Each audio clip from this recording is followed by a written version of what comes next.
everyone, welcome to my channel. I'm Jordan, and today is Saturday, June 12th. It is actually the start of ROMANCEATHON, and things for this vlog are gonna look a little different because I just had a baby. Actually, just a couple days ago. Yeah, just had him on June 10th, and so we just got home from the hospital today. So obviously my priorities are not completely on reading right now, but I still do want to participate in ROMANCEATHON. It's going to be a bit different from normal readathons because I don't have a TBR, I don't have really goals or anything. ROMANCEATHON is a readathon created by Jacqueline on her booktube channel. She has a whole bunch of co-hosts this year too. Basically the goal is to read romance books, and there are a bunch of really fun prompts to do, and there's a buddy read, and so I think a lot of people are going to be reading some really great books this week. But my goal is to read anything, to be honest, so I don't have a TBR, and this vlog will probably be a little bit more life focused than reading focused, but I figured some of you might be interested. So this is the little guy that I just had. This is Lowe, L-O-W-E. He came in at a whopping 10 pounds, 5 ounces. So he's a chunky little guy, but he's really sweet and does a lot of sleeping. And so I, in theory, should have some time for reading this week, but anyone who does or even doesn't have a baby obviously knows that they are tiring and can keep you up all night, and so I myself will also be doing quite a bit of sleeping this week. But I wanted to go ahead and film this intro while I had the house to myself for a second. And like I said, no goals, no TBR, but I will just check in as I have things to share. Hopefully I have a book or two that I will be reading this week, but just wanted to kick off ROMANCEATHON on day one.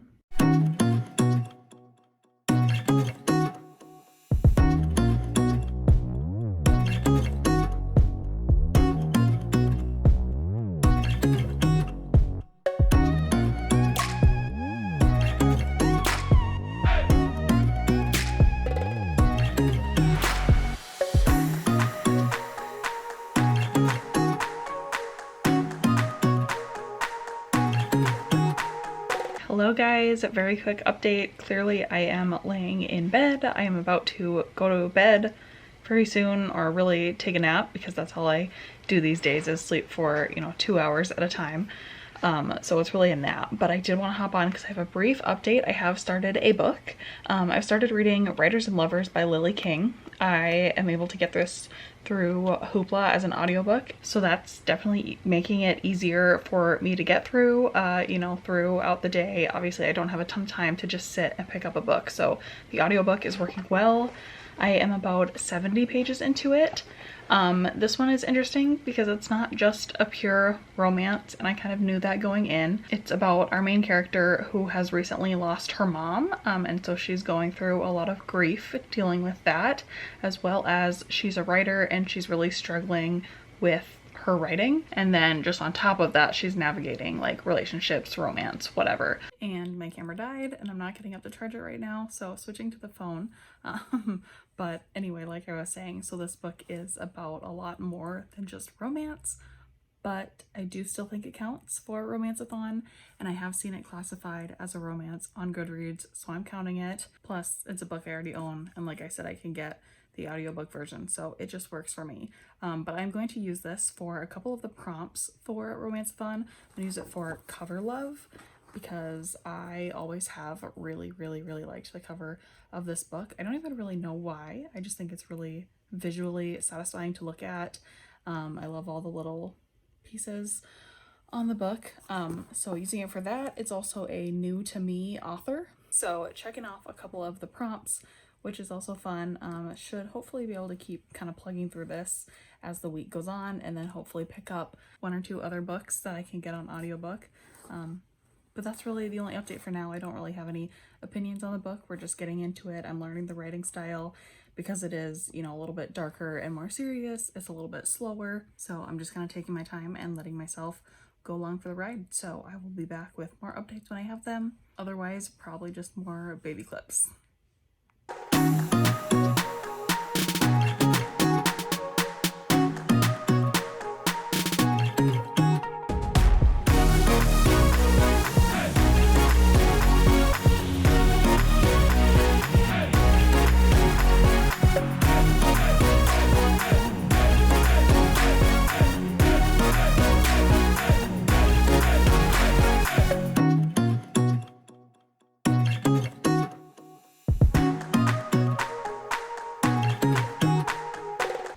guys, update time. Apologies for the appearance. I probably look like I've been taking care of a newborn for a week because I have. So not a lot of time for, you know, showering and self-care and things like that. But I wanted to hop on an update because I have been reading, and I actually have an update that I have finished Writers and Lovers. It is Wednesday, I think. The days all kind of blend together, but I think it's about 9 a.m. on Wednesday, and I finished my first book for this readathon. My thoughts are, I generally enjoyed it. I didn't love it. The tone of this book is very like melancholy the whole time, and it makes sense because, like I mentioned, it's not a like super romance heavy book. There is some romance involved, but it's much more about our main character dealing with her own issues. Like I mentioned, she's going through grief, she's going through job struggles, career struggles, and then it also focuses quite a bit on like her mental health, all separate from these relationships she's trying to pursue. And throughout the book, she is pursuing two men and kind of trying to figure out which one is better for her, which one is kind of the one, I guess. And like I said, I generally enjoyed the book. Sorry if you hear some squeaking in the background. We got this little guy just hanging out. But as far as the romance goes, I wasn't like rooting for one of the relationships or one of the guys more than the other. I was just kind of reading and seeing what happened. So I think I'm gonna go with a 3-star for this book. I'm interested to read some reviews because I know that there are some people who really loved and connected to this book, and I'd love to know exactly what they connected to. Not that I don't think there are things to connect to, I just didn't personally have anything that was like really connecting to me and pulling me to this character. But I do have 2 other books to compare to this book if you did enjoy this one, or I actually liked these other 2 books more than this one if you know, kind of liked it but were wanting something a little bit different.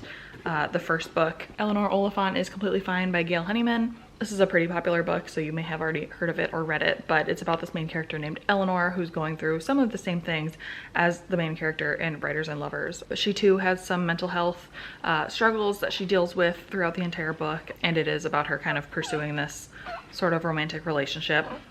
I liked that one a lot because I really connected and liked Eleanor.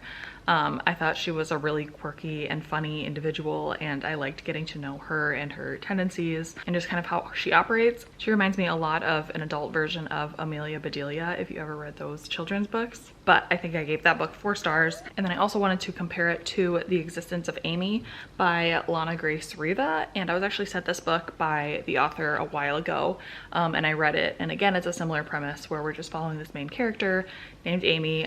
This book has a little bit bigger of a focus on mental health as far as I remember. So it's again her dealing with her own mental health issues on top of trying to pursue some relationships in her personal life. And so I really liked this one as well and would recommend it. Also 4 stars.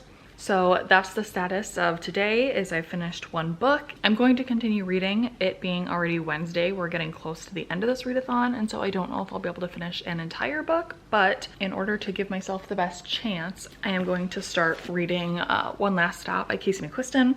This is a Book of the Month copy that I received, and this is a romance that also has some time travel or sci-fi elements as far as I understand, and it is a female-female romance. Let's see if I can remember any of the Romanceathon prompts, but I would definitely use this for cover love. This is so pretty of a book, obviously. I would also consider this out of my comfort zone because it is a female-female romance. Not that out of my comfort zone means that I don't support or agree with it in any way. I just haven't read a lot of books like this. It's another new to me author, so doubling up on a few prompts, but this should fit in the general romance category. I've seen some mixed reviews on this lately.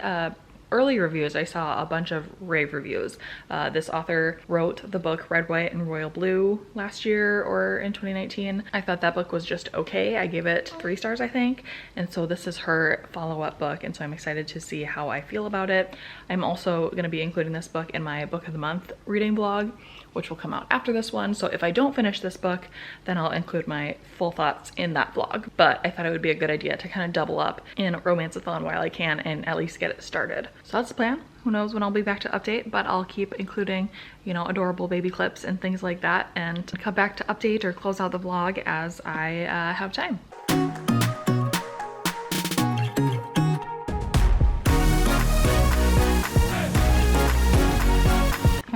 guys, time for another update because I am already about 175 pages into One Last Stop, so about halfway through, and I'm actually really enjoying it. Like I said, I've seen some mixed reviews about this book lately, so I was definitely skeptical going in. Some people saying that it's a little slow or not what they expected, and I would agree, it's not exactly what I was expecting, but I'm liking the direction that it's going. It's actually more of a mystery than I thought it was going in. I kind of thought that like the sci-fi aspect of it would be kind of set and our characters would just be dealing with it, but it's a lot more of our characters finding out what's going on, if that makes sense. And the romance is definitely not overpowering, which might be a problem for some people who are going in wanting and expecting, you know, a straight up romance, but romance not being my favorite genre, I'm okay with it taking a backseat to this other sci-fi mystery aspect. So I'm definitely excited to keep reading. It's actually reading pretty quickly, and so I definitely expect to finish this within this week,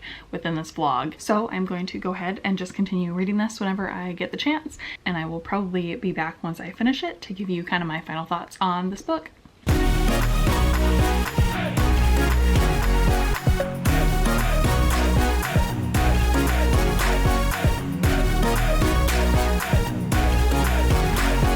All right, I am ready to give a final update. It is Friday afternoon, about 4 p.m. So it's the last day of the readathon, and I have finished my second and final book.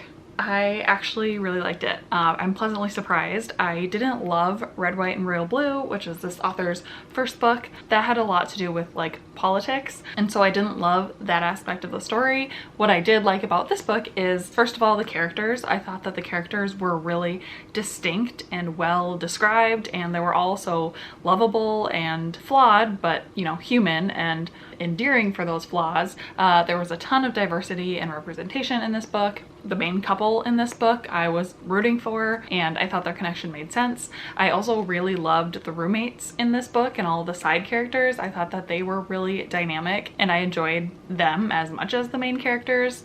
And again, I really enjoyed like the mystery sort of aspect to it, and I always love a good sci-fi element. So I had a lot of things that I really liked, not much to complain about. My only real complaint is it did get a little long, specifically towards the end, like the last 100 pages were not my favorite because that was kind of the time between when they like figured out the mystery and then eventually at the end like had the resolution or whatever. I just thought the portion in between there where we weren't trying to solve the mystery anymore got a little long for me. So that's honestly really the only critique that I have, so I'm going to give it 4 stars. So with that, that's really all I have for Romanceathon. I had fun participating in this. It definitely wasn't the level that I usually like participating in readathons, being that I only completed 2 books, but obviously my life got a little crazy this week, so I am happy with 2 books in these circumstances. I hope this was somewhat entertaining for you to watch. Let me know if you participated in Romanceathon, what you read and what you loved, if you loved anything. Otherwise, I'm moving right along into my next reading vlog, so definitely subscribe and stick around if you like this type of content. I have some fun ideas coming up that I'm really excited to share. So with that, I don't have anything else. Thank you so much for watching this video, and I will see you in my next one.